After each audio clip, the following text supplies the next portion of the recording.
ከእግዚአብሔር ጋር መዋል እንዴት ያለ ነገር ነው። ያለ እግዚአብሔር መዋል ደግሞ እንዴት የሚያስፈራ ነገር ነው። ታክሲ ላይ ስትሄድ እግዚአብሔርን አውራው፣ ጌታዬና መድኃኒቴ ኢየሱስ ክርስቶስ ሆይ ብለህ አውራው።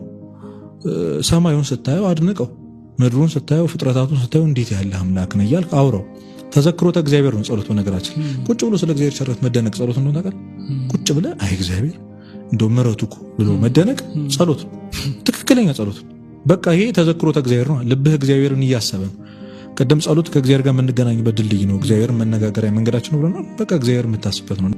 በማለዳ የመጀመሪያው ስራ ሊሆን የሚገባው 2 ደቂቃም ጸልይ፣ 1 ደቂቃም ጸልይ ብቻ የጌታን ስም ከእንቅልፍ እንደተነሳ ጥራው ነው።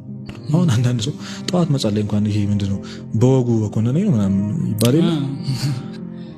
ምንም አይደለም እኮ አንተ እግዚአብሔር ለማሰብ እንዴ 7 እኮ በጣም ትንሽ እኮ ማሰብ ነው የተባልከው። እግዚአብሔርን ማውራት ነው። ስንት ነገር እናወራለን። ከምትወደው ሰው ጋር ቀን ሙሉ ብታወራ ይሰለቻል። አንዳንዴ ጸሎት እንደ ስራ የምናየው ለምን መሰለህ? እግዚአብሔርን ማውራት እንደሆነ ስለማናስብ። ጸሎት መኖር በጣም ከባድ ነው። ጸሎት ሳያደርጉ መዋል በጣም ከባድ ነው። ያለ እግዚአብሔር መዋል እኮ በጣም የሚያስፈራ ነገር። ምን ጋራንቲ ይዘህ ነው የምትወጣው?